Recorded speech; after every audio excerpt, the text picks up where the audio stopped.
Hey guys, welcome here to an episode to let you guys know how to use OBS. So, the link shall be in the description because I can't really open, or actually, new window. Let's actually just do that. And then let's go over here, awesome bookmarks indeed. Let's go in here and type in OBS. What you do is, this is it. You go and click on download. No, normally it won't be there. But then it says this. You have to click on I have read the understand the license agreement. But instead of clicking download, you want to click binaries. And then it would auto download. Now, I already have this download, so I'm just going to cancel that. And then once you remember guys, that this is all you need. And yeah.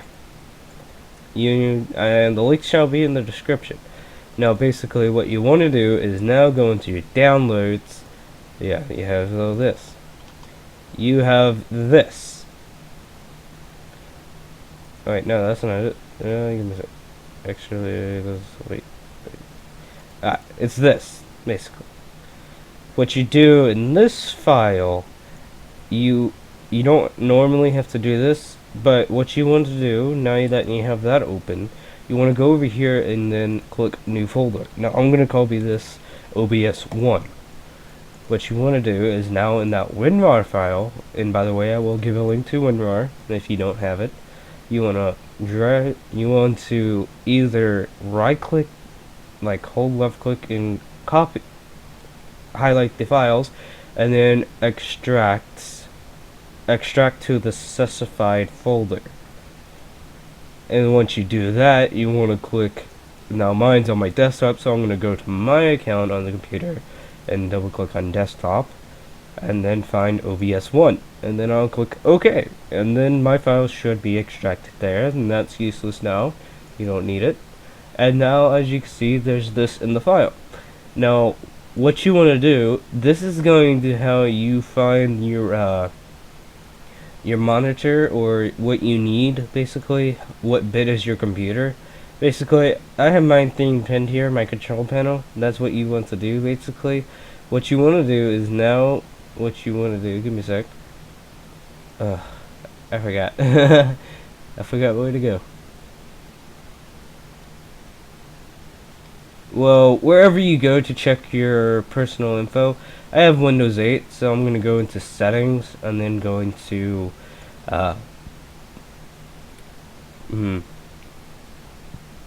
give me a sec. PC info there. What you want to do is when you go on PC info, after you've done that, it should say your bit here. See, mine's 64-bit. So you want to double click on the 64-bit. Now here's the thing, which one do you click? I wonder. Well, this makes it easier to understand. On the type of file, it's going to be application, and it's going to look like this. What you want to do is double click on that, and then it should pop up OBS, which is this. And then I shall teach you how to make scenes. Now that you have that, I can just go ahead and delete this because I don't really need it now, because you already know what to do. Yeah. So, this is how you're going to add a new scene. Basically, what you do is you want to right-click, add scene. Click add scene. Now, my screen will be going blank here. You can name it whatever you like. Just so you know, I clicked on scene 2, or it put me on scene 2, so you can't see anything. So I'm going to click back on scene 1, and you could see stuff. Now, what you want to do now, I'm going to just do this, is that you right click on your sources and it will say add, window capture, monitor capture, image slideshow, text, video capture device, or game capture. Let's say you want to do window capture. Basically what that means is basically everything you do on window is going to capture. And then your monitor is going to, you choose which monitor if you have multiple monitors. I don't have multiple monitors, but I choose this one because it's better. You go ahead and click add monitor capture, And then if you want an image to capture, all you have to do is click on this, and then it should pop up a name. Okay, I'm just gonna say this, but then it's saying, oh, what do you want this to be? You just want to click on browse and then pick what image you want. Now your image slideshow is basically just a slideshow of your images that you choose that you want to be a slideshow with. And then your text is basically simple, just text, hey, I'm just gonna do this, blah blah blah. It's just gonna say there's gonna be a text on my screen, basically what you're gonna look like. And video capture device is your webcam, basically. So let me just do this video capture device too. See, mine's Logitech webcam C210, not the best webcam in the world, but hey, it's a webcam. And then you have all these settings. Now these settings will be different by which type of webcam you have. Now I already have it there, so I don't really need it. And now you wanted to click on, and the last thing is game capture. Basically what game capture is when you're in the middle of a game and you want to record a game, all you have to do is click on game capture. Okay, you see that's a game capture there. I have just named it League of Legends, but then as you see Skype Dark Alley 123, it's saying that select application. Now you don't have to do this. You can use hotkey and you'll press F12 and it would start recording on that, or it would select that game to record. Now I don't like that, so I use it on select application. And basically what this means is basically, let's say I have League of Legends up. When I'm in my loading screen, because if you don't do it in your loading screen or start recording in your loading screen when you're loading in a League of Legends game, it's going to run up like the League client, basically. It's going to run League client. And let's just drag and drop this out here so I can show y'all something when I'm done recording. But I can't show you actually because I don't have another recording device. Never mind. So you see this red block down there by the bottom left? There will be a signal down there. Well, that's usually yellow. It's red because I'm now recording. Yeah. And then back to this, basically. Yeah. You see? It's just this. And basically, if you click on that in League of Legends, it's going to record nothing but that League of Legends window, basically. Let's say I'm trying to do this, but this is on monitor capture, so it captures everything you're doing on your monitor. But let's say I had Diablo 3 up, and then I opened my web browser. Let's say I just opened my web browser again. My web browser won't show. It would just show the game. So all you would see is either my mouse moving, or yeah, just my mouse moving, or the game itself. That's it. That's all you can see. Now, I love that fact, because it only captures the game. And, yeah, and then when I click on, well, I can't add it now, but I'll show you later, that, here, I'm going to show you the video game capture device. And then, as you see, yeah, okay, it exists already, so I can't use it. So what you do if you already have one, you want to right click and redo remove, and then click on video capture game capture device again, and then I don't need to change anything really, and then I just click OK, and then now you can see my ceiling and my hand waving. What you want to do is, when you want this get out of your way, all you have to do is click on edit scene, and then click on the boxes, and then drag and drop, or just drag it to make it go smaller, and then basically you just put it anywhere. And I usually favor the corner, top right corner over here, and I usually make it a bit stretched out like that. Now, yeah. Now you're done. Now you have a video game capture device. Basically just like that. And it's very simple to use. And that is it for this tutorial. And sorry about that for me going black screen there. I just turned off my thing. So, I just deleted the other scene there. And now I'm done. And that's it. And it's pretty much simple and very easy to use. And it's awesome. It runs HD. By the time I process it and upload it on YouTube, it's really HD. It's really smooth. Oh, one more thing I forgot to mention with you guys is that when you go click on settings there, and then general is your language, yada yada yada, and that. And then encoding, we'll come back to this later. Now we're going to go ahead and skip to this broadcasting settings. Now here's the thing. It's going to be automatically set on live stream mode, but if you really like to live stream a lot, all you have to do is get your stream key and stuff like that from Twitch or whatever you use and just fill this out. But if you like, but I would mainly use file output only if you're a Let's Player like me. Basically what you want to do is, there's going to be a file path here. Basically what you want to do is click browse. You see I have already 5 videos in here. All you have to do is basically type in, open whatever file, mine it's in my videos and a file named videos.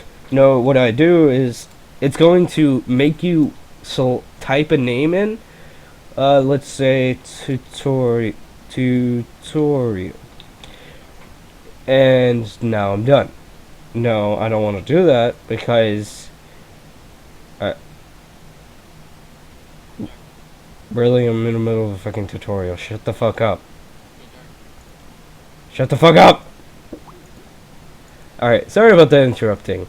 He really wants to learn how to use OBS, and I'm like making this video so he understands. Nah.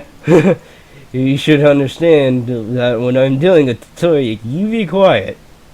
Otherwise, you get that decline. And yeah.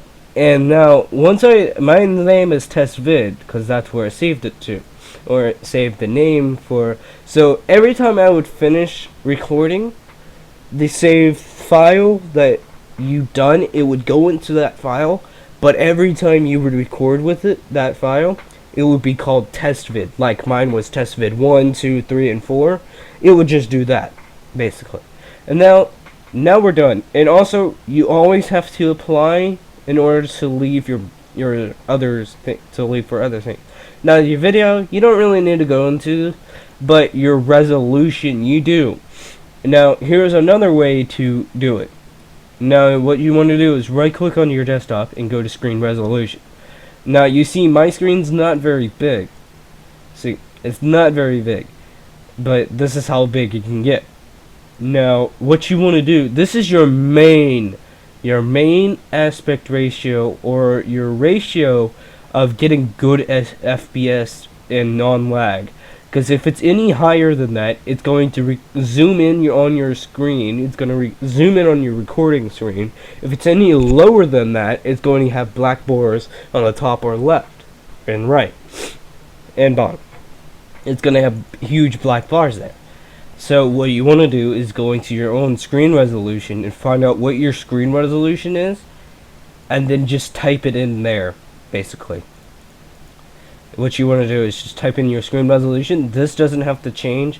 This does not matter as long as you have it on this resolution.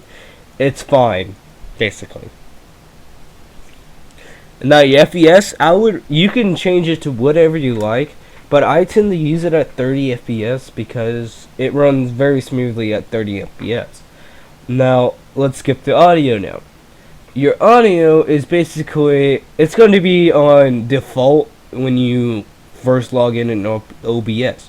Basically what you do, mine's on Realtek high definition audio, because that's where my audio is, and then my microphone is this, basically. And then now I'm done. That's it. That's all you have to do. Now your hotkeys. This is something I've just came up with, or just come to see. Basically what your hotkey is, does basically if you have a push to talk, if you want one, mute mic or unmute mic. And then I have mine at start stream and stop stream at number plus and minus. And yeah. And then start recording, stop recording, stuff like that, basically. Advanced. This is the advanced for you. And what you want to do is, you don't have to do anything in here if you don't want to. No, your microphone noise gate is just like a noise gate for your own microphone. Say if your microphone is a bit too loud, but I like my microphone the way it is because, yeah, it's not too loud, not too shabby. Now your quick sync encoder, I still don't know what the fuck this is, but anyway, back to encoding. Now here's your thing. Oh, you want to also, you'll also want to keep these boxes checked. This quality balance has nothing to do with your bitrate or buffer size, basically. Your bitrate, what I personally use, I don't have this checked, but what I use, if I really want to change my buffer size, it's always going to be equal to my max bitrate, basically. I don't want to go any bit higher, because if I do, it's going to be a bit laggy in the video. Now, I don't want that. So I keep it normally at 1000, or that's what it was default as. And you also want to keep these boxes checked. Make sure you have them checked. You don't need to change them. And then your bitrate. Now, I have mine on the full thing. Basically, what you want to do is, it's normally going to be set down here. But if you really love audio settings in your thing, basically, your audio encoding is going to have a 320 bitrate. So basically, just take 1000 minus 320, and that's going to be your max bitrate, basically. Kilobytes per second, by the way. So it's going to use up 320 kilobytes per second to get good and awesome audio. Now, that's all there is, basically. And yeah, that is all that I need to tell y'all. And as always, the Lucky Milk Tank. Actually, before I say that, I hope you guys enjoyed this episode. Now, I won't be doing more tutorials like this unless you want me to show you how to do stuff. Now, I am very awesome at doing other stuff, so if you want me to do other stuff, just, hey, leave a comment saying, oh, I want this tutorial. So as always, the Lucky Milk Tank says goodbye, and I will talk to you guys later. Beep beep.